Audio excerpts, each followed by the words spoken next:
In today's video, I'm gonna be walking through how to bring back hidden apps in iPhone. To bring back hidden apps, you have to slide to the left side until you see your app library. So just come to your app library. In app library, scroll down all the way to the bottom and here you'll find this hidden album. Now tap on hidden and you have to verify your Face ID or your passcode.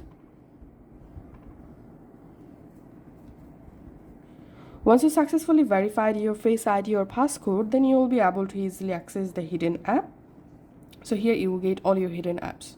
Just long press the hidden app that you want to unhide and tap on Don't require Face ID. Verify your Face ID again and we can see the app is now unhide and we have to add the app again in our home screen. So from your app library, you have to find out the app again and just long press the app, tap on add to home screen and the app will be again add to your home screen. That's how you can actually bring back hidden apps.